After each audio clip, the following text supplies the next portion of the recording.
Now I am thrilled to introduce our keynote speaker. Yunuen Trujillo is a Catholic lay minister, a faith-based community organizer, and an immigration attorney. As a community organizer, she has worked with LA Voice Pico, a faith-based, multi-faith organization working to create a society that reflects the dignity of all persons. She works on issues such as immigration, education, and mass incarceration. As a lay leader, she's a Spanish religious formation coordinator with the Catholic Ministry with lesbian and gay persons at the Welcome. You should put it. I'm gonna finish your bio, but I think this is good intro music. She's also the author of the book LGBT Catholics, A Guide for Inclusive Ministry, published by Paulus Press. Yunuen serves on the board of directors for New Ways Ministry and Future Church, and she is also a U.S. Catholic columnist for our The Examined Life column. Please join me in welcoming Yunuen. That was definitely the Holy Spirit. I've always wanted that kind of entrance. So this is my first time. Well, first of all, it is a pleasure to be here today to celebrate the 90th anniversary of U.S. Catholic. So first, let's give U.S. Catholic a round of applause, right? Everybody involved. And to reflect on the role of Catholic publications and Catholic media today. And so as a good faith-based community organizer, I'm going to start by telling you a little bit about my story. And so first of all, I was born in Mexico, specifically in a state called Guanajuato. Has anybody heard of Guanajuato before? Okay. Have you ever been? You have? Okay. So Guanajuato is the most Catholic state in Mexico. So in the 1980s, 92.6% of Mexicans identified as Catholic.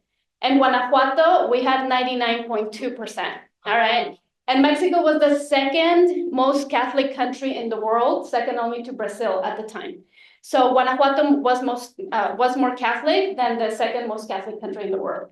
As of today, 77% of Mexicans identify as Catholic, so that number has gone down.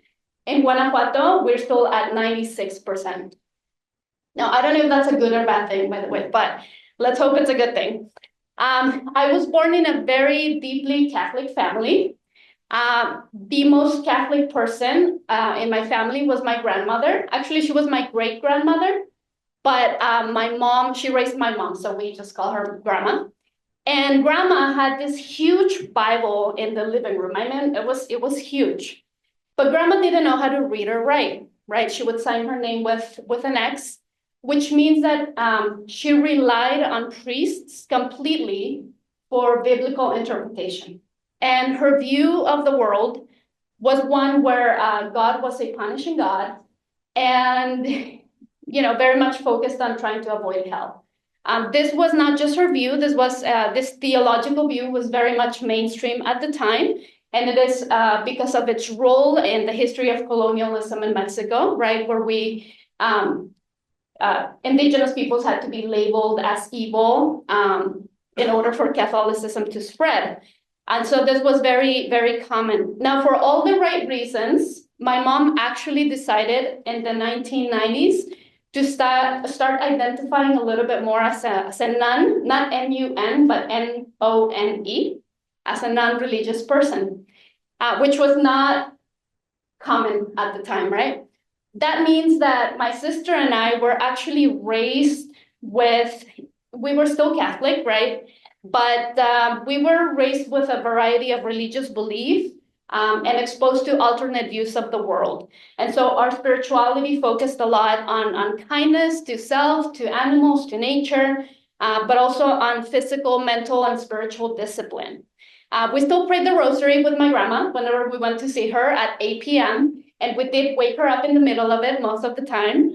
But I really, really enjoyed praying the rosary with her. And on my 12th birthday, my dad passed away, a little bit after my 12th birthday. And that made things a little bit complicated for our family. And so within the span of 4 years, my sister, my mom, and myself, we made our way to the US.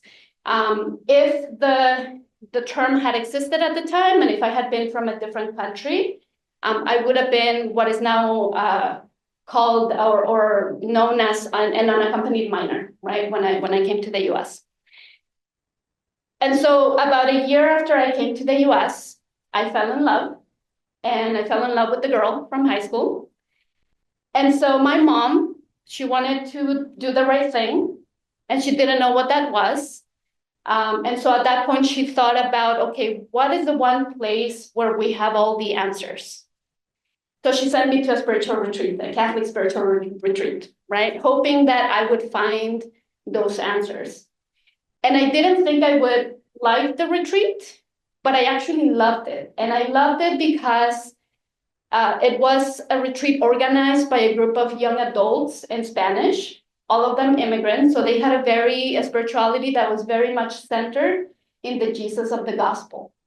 And the Jesus of the gospel was the Jesus that had never been introduced to me. And so I felt that I had found this treasure, right? And I didn't want to lose that treasure.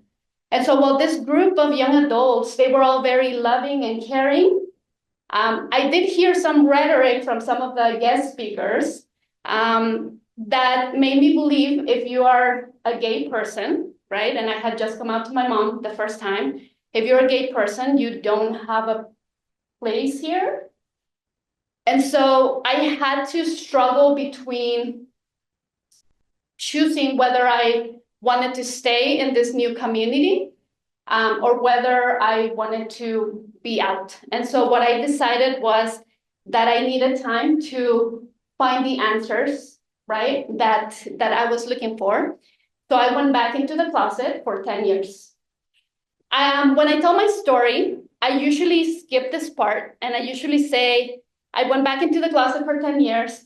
Then 10 years later, I came out. I had this crisis. I thought there would be no place for me in the church. Then a couple of parents with a gay son told me, stay in the church, and then blah, blah, blah. I keep going. But this time, I actually want to tell you what happened during those 10 years. And so 3 things happened. And I think those 3 things are relevant to our question today, which is what is the role of Catholic publications and Catholic media? So the first thing that happened, again, I was trying to find answers, right? I started to have a lot of self-doubt. I had always known who I was. I thought my mom was going to be very accepting, but I saw that she had questions, and that also started, making me doubt myself. And so I started wondering, was I really born this way? Does God really love me? What is my personal vocation? Am I called to be single and abstinent? Or am I called to be with a person for a lifetime? What does the church say about me? What do other religious traditions, because I was open to other religious traditions as well, what do other religious traditions say about people like me?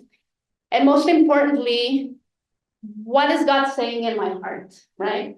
So I needed a safe space to discern all of that. And so the first thing that happened during those 10 years is that I found good religious formation.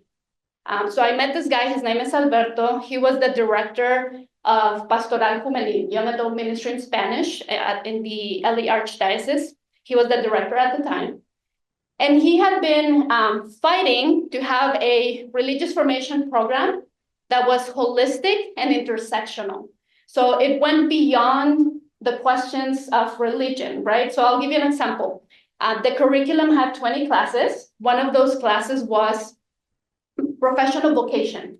And so we had Ana Grande, and maybe you guys don't know who she is, but does the name Rutilio Grande ring a bell for anybody? Okay, so she's his niece.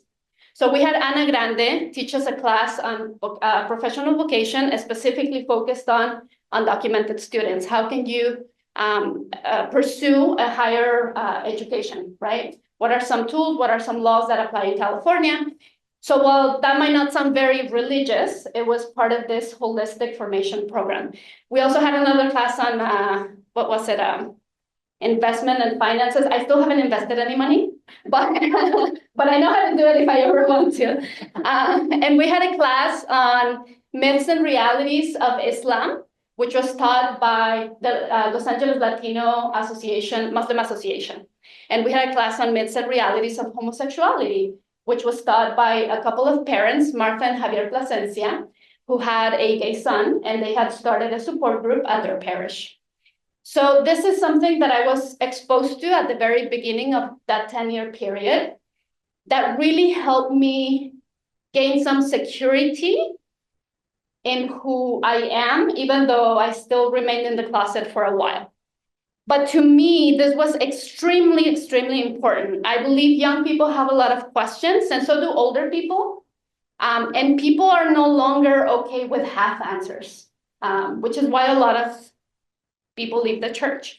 And so for me, Catholic media must be a place where we inform, but also where we form consciences, right? In a way that is intersectional, that is inclusive, that pays attention to the need of the readers, of those who have access to that media, and that leaves space for discerning and questioning. Like you said, we're not there to tell them what the answers are, but let's make sure we offer the right resources and tools. Now, the second thing that happened during that time is that I became a faith-based community organizer. So in the city that I lived in, we, at the time, undocumented people couldn't have driver's licenses, not because we didn't drive well, but because we didn't have access to them. I've always said I was a better driver back then than I am now, that I have a driver's license.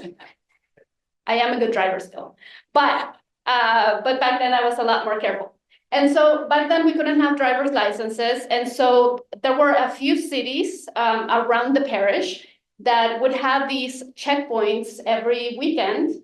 They were disguised as DUI checkpoints. And what they would do is they would impound our cars. They wouldn't even ask, have you been drinking, right? All they cared about is, do you have a driver's license? They would impound the cars for 30 days. And after 30 days, we had to pay anywhere between $2,000 to $3,000 to get them back. We obviously didn't have that money, so then they would keep the car and then auction it off. And so the cities made a lot of money. And one of them actually, they went through corruption. They were taken to court by somebody, the city of Bell in California. And so we had our meetings on Fridays, and one of my friends started telling me, one of my church friends said, listen, our youth aren't coming on Fridays anymore because their cars are being impounded on the way here. So there's an issue, there's a need. And if we are Catholics, we can't just be praying for them, right? We need to do something about it. And so we decided to organize a protest, and we did. It was 6 of us, my sister, my mom, and 2 other friends. And we had our signs. We were outside City Hall at 6 p.m. and we invited the media. So the media was like, the news at 6 p.m. and there's 6 people protesting. But a couple of hours later, we had about 300 people, and we got them to stop the checkpoints. We got them to revise their impound policy, and eventually we negotiated an impound moratorium. So this is how I became a faith-based community organizer. And during this time, I realized 2 things. One is that most of the time, when we believe we can't do something about an issue, we can always do something, right? We can always do something, even if it's just taking a stand. And number 2, I realized that my spirituality was very much rooted on faith in action, right? So I couldn't be a Catholic without thinking about the solutions to the problems that people deal with on the day-to-day. The third thing that happened, and again, as to this point, I think Catholic media has a role there as well, right? In bringing that faith in action aspect to our spirituality. The third thing that happened during these 10 years is that I actually became a Catholic radio host for 5 years. So the Pastoral Juvenil team, we had a radio show in a station that we'll call Lupita Radio. It was in Spanish, and our goal was focused on religious formation. Sorry, I'm gonna ask for a little bit of water. Thank you. I've been talking a lot. I was at UCLA yesterday for a panel. Okay, so I was a Catholic radio host, and it was 5 of us, so we were 5 co-hosts. And one thing that I noticed during that time is that the majority of radio hosts, this is my sister, by the way. Thank you. Where's your sign? She did have a sign too. So the first thing that I noticed is that everyone who was a radio host at this radio station, with the exception of two people, were lay people, right? So there were two priests, and they did direct most of the show, but the majority of radio hosts were lay people. So unlike my grandma, people today no longer rely just on priests for biblical interpretation and interpretation of doctrine. There's a lot of reliance on other lay people, which is great, right? This is a result of Vatican II, and it is a good thing. Now, it's not just relying on other lay people, but also, or lay Catholics, but also on Catholic media resources. And it's also priests who rely on Catholic media, right? So during the month of June, it doesn't matter what parish I go to, the messaging is almost always the same. An attack on the family, et cetera, et cetera. And I can almost tell that a lot of those priests are getting their homily from the same source, right? And so priests also rely on Catholic media now. And lay preachers do too. We have a lot of lay preachers, like the ones that were at the retreat that I lived back then. People are accessing media 24/7 from the comfort of their home. They no longer have to wait until Mass. They no longer have to wait until confession. And they need answers. They're looking for answers, and they're looking for answers that have the weight of authority. They're trying to figure out, what would Jesus do? What does the Catholic Church say about X, Y, and Z? The other thing that I noticed during this time is that a lot of the lay people that were in charge of this radio station, their formation was not holistic and it was not intersectional, right? So they all had taken a class on the Bible, theology of the body, but that was the extent of it.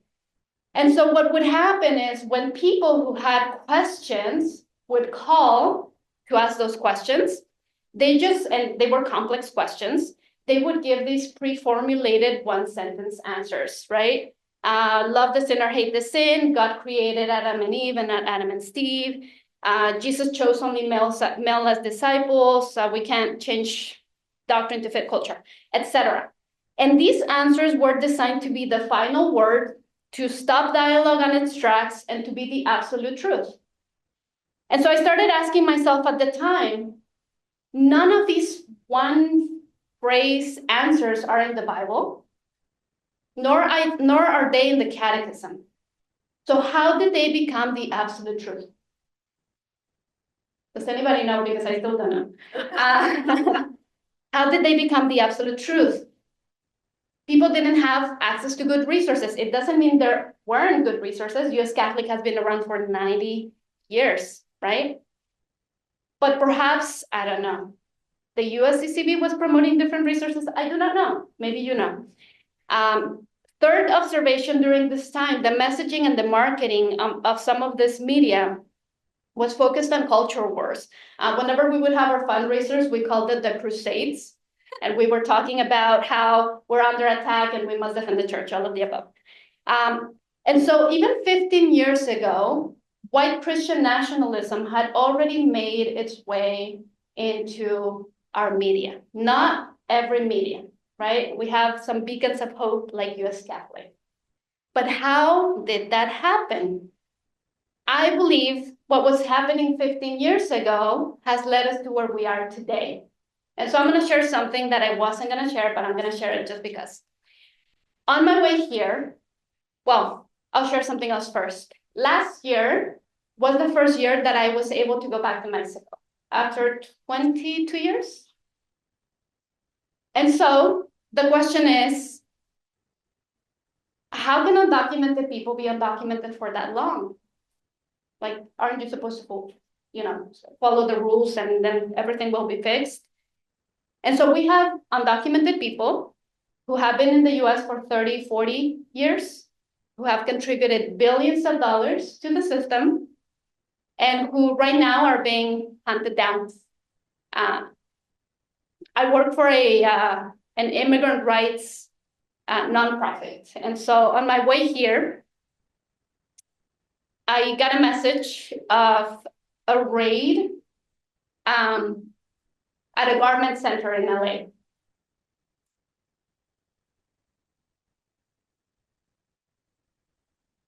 Then on my way from the airport to here, I saw the sign of the Sacred Heart of Jesus that said, Sacred Heart of Jesus, America trusts in you. Now, for those of you that don't know what that means, it's something recently that started more recently where in June, people say it's not Pride Month, it's Sacred Heart of Jesus. And I don't know why those two things are opposite, because Jesus' Sacred Heart is in my heart. But another thing that happened recently, I went to one of my employer's funders company, so we get grants from private funders. And we were having a conversation as to, okay, what has gone wrong, right? Why are the views on immigration changing? And part of the voices in the room, some people say, well, our message is too nuanced, it's too complicated, right? We have a lot of room for discernment, and we know that things are not black and white, but we need to offer answers that are easy to understand and that can be summarized in one sentence. Now, can we do that? Not really, but maybe we can just highlight some stuff that we know is truth, Matthew 25, right? And then use it as a hook to then have more meaningful conversations. So they were saying they're too nuanced, there's too many options, too many opinions, and people are trying to follow an authoritative opinion.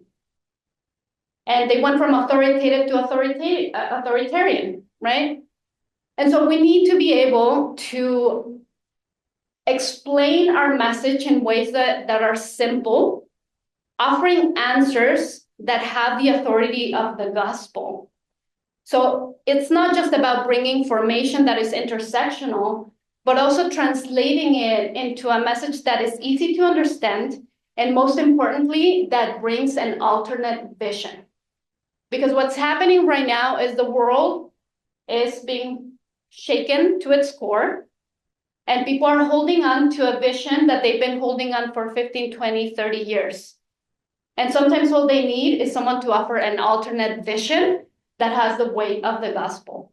And I believe that is the role of Catholic media and Catholic publications today, to offer that alternate vision that is easy to understand, rooted in lived experience, full of stories. When Emily approached me and she said, hey, I want you to write a column on the examined life. And I said, what do I have to do? Just tell a story. Okay. Can I include doctrine? Can I tell people like the answers, right? I'm a religious formation coordinator, so can I? And she was like, well, focus more on the story. And I struggled for a whole year. I'm like, I don't know if this is correct, but we need to focus a lot on the stories and make the message more human, more human. So now I'm gonna skip to just the question of what is the role of media. I have been focused on LGBTQ ministry since 2014, and my entire purpose has been to bring an alternate vision that is backed up by doctrine when it comes to pastoral care of LGBTQ Catholics. That is accessible. So I created this Instagram account and I said, I need to bring these resources to individuals who are no longer coming to church, right? Any kind of hope that I can bring to people while they're scrolling down on their phone in bed, I'm gonna do that.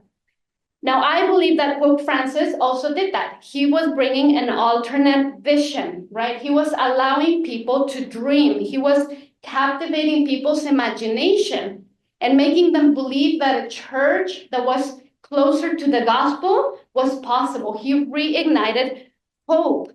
And even as he started, he inaugurated the Jubilee Year of Hope, right? Which is a year when we're supposed to forgive real and perceived debts, to let go of our prejudice, and to liberate each other from judgment. He was doing just that, but he was solely focused on living out the vision.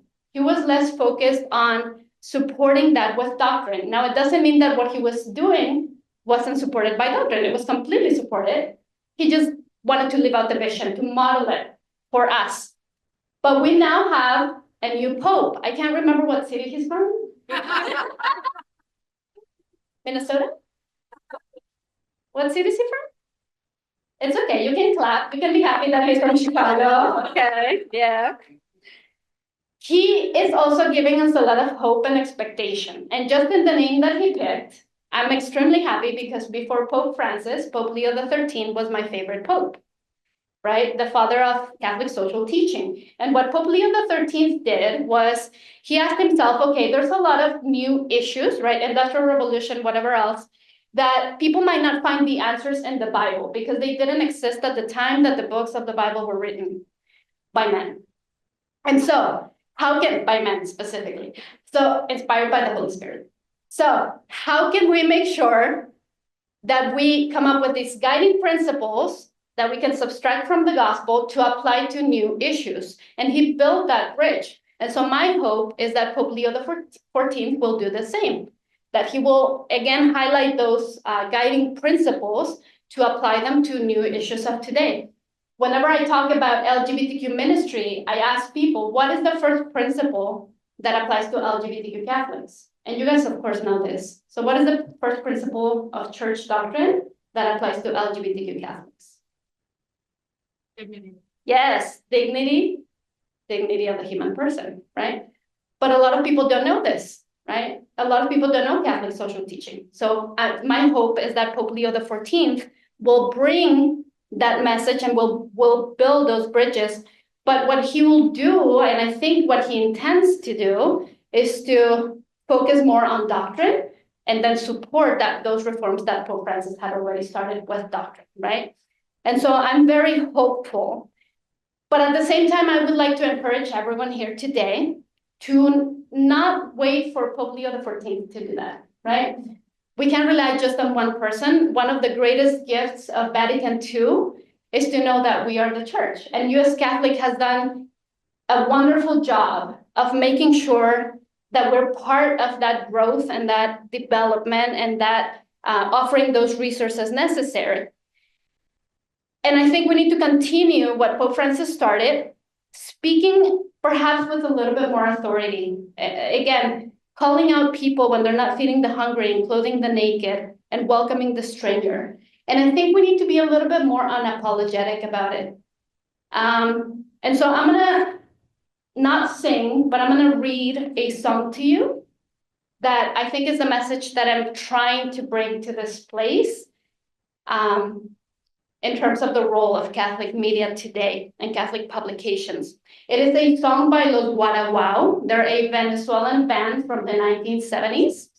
So for those of you that are familiar with what was happening in Latin America in the 1970s and 1980s, there were some governments by the rich that were taking advantage of the poor. That kind of sounds familiar.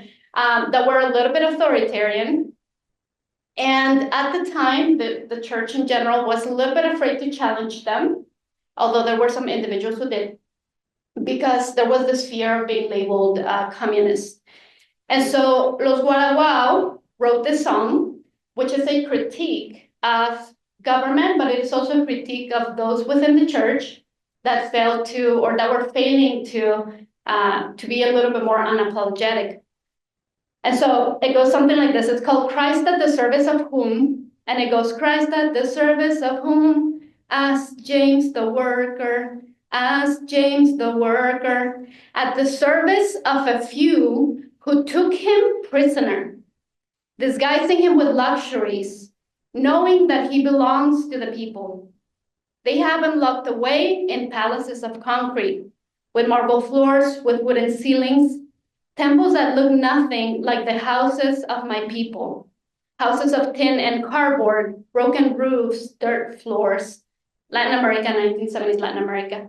Christ at the service of whom? Ask James the worker, ask James the worker. Christ must be freed. Christ must be freed. He always wanted to be with the people. But today, he is exploited by the powerful, the rich, the church, and the government. The lords of a church and government that is far from the people, that knows nothing of mystery, that does not live his gospel, that does not speak our language when it remains silent. These are things that God allows, things sent from heaven, they say. Christ at the service of whom? Asked James the worker. Asked James the worker. Christ must be freed. James the worker told me, because they have stolen him. And Christ belongs to the people. A church that does not denounce injustice and oppression is a church that has been sold. We want resurrection, we want renewal, we want revolution. Christ at the service of whom? Christ must be freed. So I think our role today as Catholic publications is to free Christ, to free Christ's message, to bring it in a way that is easy to understand, that is easily accessible, that serves as a hook for people to then engage in more complicated conversations, more nuanced conversations, that people have an alternate vision of the world. And this is what I'm gonna end with. When I give a workshop about LGBTQ ministry, somebody once asked me, if it's a workshop for 500 people, I would think that a lot of them would be against whatever you have to say. And the truth is no, actually it's maybe 1 to 3% of people are really opposed to the message of pastoral care, because that's usually what I focus on. But the great majority of people are there to discern the answers. They have given a vision, right? A one sentence answer, and they say, okay, that makes sense. But then when you tell them a little bit more, they say, okay, that makes more sense. And now you've planted the seed, and now they're willing to discern a little bit more. And so I want to invite all of us to continue doing what U.S. Catholic has already been doing wonderfully, which is freeing Christ's message, rooting Christ's message in the gospel, right? And to, in any way possible, make it more accessible to those who might not be close to the church anymore. And that's it. Thank you, everyone. Yeah, if anybody has questions, we have some time, I guess. If your group come up with any short sentences that would be a hook? On which subject? Any of them, because you were saying that you got together and that they said we have to have an easier sentence to kind of, We didn't. yet. Yeah, so we started this conversation of how can we simplify the message. And I wanted to bring that to this space because I think we have to do the same. I don't know that I myself know how to do that all the time because, again, we are individuals who understand the gray areas. But no, we did not come up with but maybe it's some homework for all of us. Yet, yes. Thank you. Any other questions? Just food for thought. You're gonna think about what to do. Go ahead. Recording. That's okay. Yeah, I'm fascinated by the question of what Catholic media can do to support faith-based community organizers. I definitely believe there has to be a partnership between faith-based community organizing and Catholic media. There are, that I know of, there are two main national faith-based community organizing spaces, and I don't know how connected they are to Catholic media, but I think if the message could be amplified of any of their mission. So one thing that I can say as to faith-based community organizing, for a long time, the LGBTQ issue was also excluded from that space. I've been noticing a development in that area, but I think if we could come up with any partnerships to highlight the message and the mission, it would be great. At the same time, I'm also concerned because I think it needs to be paired with good formation. If you're teaching people how to organize, it's important that they know how to organize, having a well-formed conscience, I think. Yeah.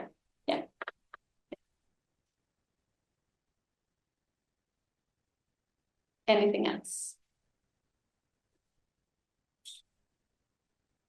what do you think about the current president's policy towards the LGBTQ community? So I think we need to be careful not to get distracted by the noise. So a lot of people in the pro-immigrant space are focused on racism, right? A lot of people in the pro-LGBTQ space are focused on homophobe and transphobe statements and attitudes. I think homophobia, racism, they're only tools to build a broader coalition. And I believe the ultimate objective is actually to undo any progressive policy from the past century, all the way to workers' rights. So I think these are just tools to build that broad coalition to get to eliminate workers' rights, safety net. So I think it's more about economic policy than anything. And I believe that it is important for us to build those broad coalitions as well, where we say we have a common need, which is to make sure that the poor and vulnerable and marginalized are not targeted, that we are at the center of the gospel. And this is where I think we have a prophetic, authoritative message that we need to be repeating over and over again. So earlier you mentioned, do we have the one sentence answers? We don't, but we do, right? It's just, I don't know if we have started doubting that those messages are the truth, right? So when we say, welcome the stranger, we just have to start saying it over and over and over again so that people realize, hey, that's still the maximum, anything that's in the gospel, number one doctrine, everything else comes after. And so yeah, in terms of my opinion, I think we are seeing toxic theology being used to manipulate the population for a completely different reason, which is I believe, a class war more than anything else. And so we need to build those broad coalitions in any way we can, which is why I've also started sharing my intersectional story, because when I share my LGBTQ story, I just share that. And when I share my immigrant story, I just share that, and depending on the space. And I'm like, I need to stop doing that. People need to know that we're not one or the other, that we're all complex beings, and that we need to stand with each other. Mm-hmm. Hope that answered the question.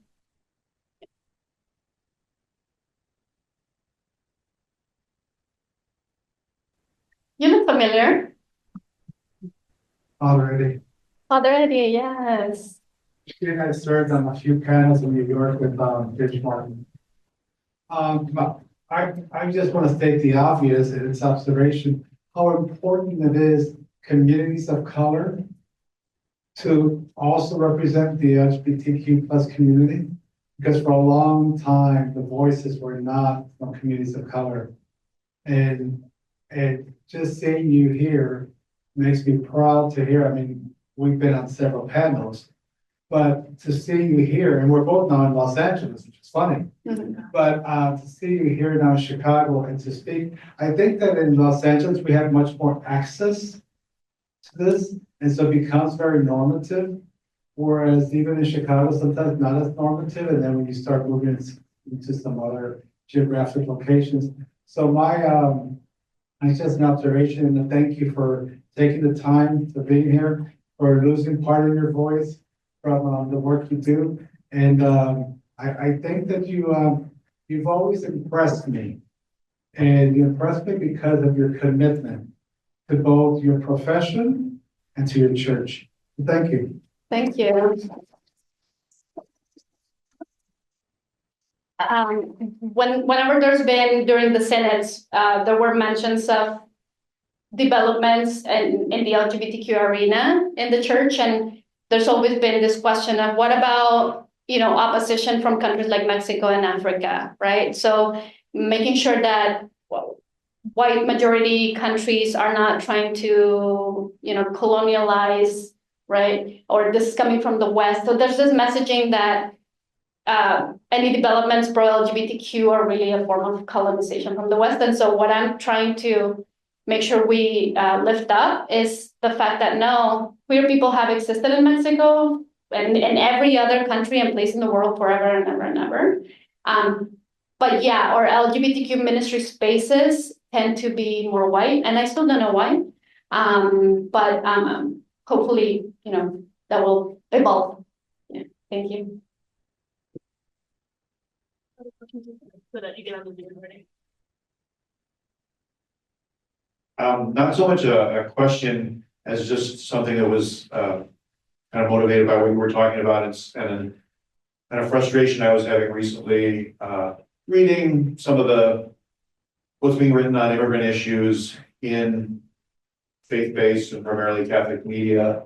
And it was a minimizing of even much of what the church taught. And so the argument against it was proof texting. So it would be, for example, well, yes, it says welcome the stranger, but if you say that, then automatically translates to all these kinds of policies or open border, you're proof texting. And, it's not applying to that. And so in the frustration of reading that, I don't know if it's catchy because it goes back to how the quick arguments I came into my own mind is like, you're ignore texting. So my response is, yes, we shouldn't proof text, but one role of Catholic media is to call out people who are ignore texting. Right. So that you can't ignore that there is a lot said about the immigrant and stranger and justice. And so, yes, that might not mean a certain percentage of immigrants are allowed in a certain way, or that a refugee resettlement program acts this way, but we also can't be ignore texting. Right. Presenting that this has no implication on what we should be doing at all. And I think that's a role of Catholic media to, whether they're using my quaint little phrase or not, to make sure that the Catholic world is not en masse ignore texting and just entering into these other arguments. Thank you for that. Yeah, and also the fear, right? Heidi was mentioning earlier, where's Heidi? There you are. People being afraid of using the word sanctuary. And so to me, it's like sanctuary has its roots in Catholicism, right? And so why are we shying away from something that is deeply Catholic? Anyway, just what you mentioned kind of triggered that thought. But yes.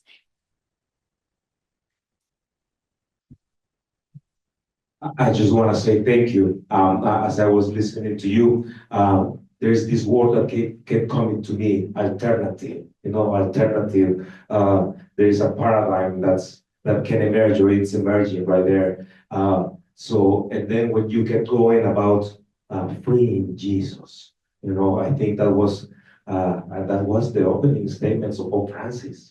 Take Jesus out of the tabernacle, and all these things. And how can that be translated into media? And somehow you hinted at, something simple, something loving, something relatable. The narrative being relatable, that speaks to me. So I just want to thank you because you're being young, you energize this old geezer, and give me I just looked you. and give me hope. And give me hope, because sometimes, we're in a day and in a world, in a church in which sometimes it's very hard to find hope. And then all of a sudden, I keep forgetting that the Holy Spirit is not only the bird with two men, but actually, renewing things. So thank you for being a voice and a prophetic voice, and for being here tonight. Thank you, and I'm very happy to be here. And you reminded me of something else. I've also been losing hope, but I was thinking of a song the other day where I said, "Okay, I can change the world." So and then the song came out. It goes, "Hold that line, love isn't always on time," right? And like, okay, I just need to hold the line right now.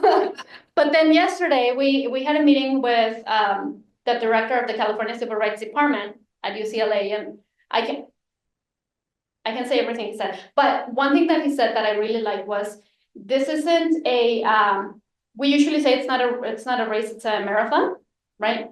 But he's saying, at this point, this is a relay. It's a relay. So we're gonna get tired, and at that point, somebody else has to step up and take over. And one thing that I would say is we need white allies to step up and because it's exhausting sometimes. And so yeah, it's a relay, and if I can run a little bit and then pass it to somebody else and then rest and then take it again, then that's gonna be a lot more sustainable, and we can hold the line for now until love comes back. Until love is freed, I should say, because it's there, it's just hiding.